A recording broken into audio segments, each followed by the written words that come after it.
Daka jingtmu bandang penklan cucu ya ke parti haswa wan poi ke election nak benta banjit yi dong mi khmat bathamai ska yeng do bar thawai ke jela ka United Democratic Party Meghalaya State Youth Wing kilapen scam ya ke Shillong City Youth Wing. Ya ki dikhot jeng ke Shillong City Youth Wing lapen scam do ba kerman celau bade presiden ke UDP Meghalaya State Youth Wing hak jinelang ba baljet sinram ubade John Secretary ka Meghalaya State Youth Wing harangkat ba pius ubade umel kernikor uba polling do ubade umsi ke jiau. Ni juga keren nak kapor bah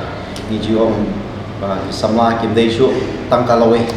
bila dei kapa mentah ni kijuk kapor kiba mentah ni juga ni bah sama kilong kiba mentah betek ya kai imlang salang betek kiba bon ba kiliak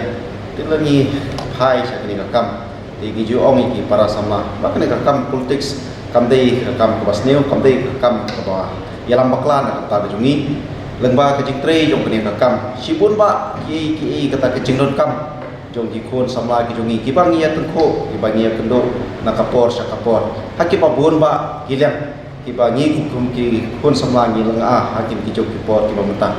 tingi ju khot ni ju wer ki para samla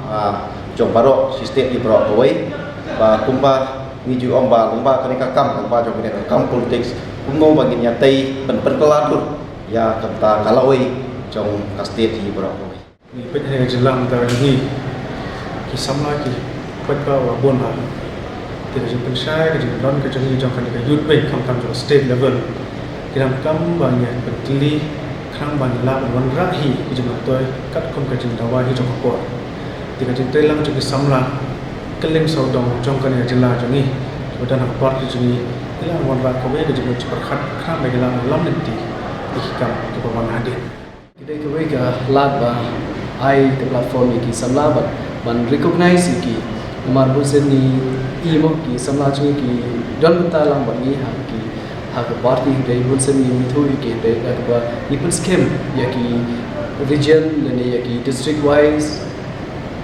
khamtam ya ki giving dengan scheme ba kin don ka just your try but kin leadership ham na ta chu party clip pe min position thom but in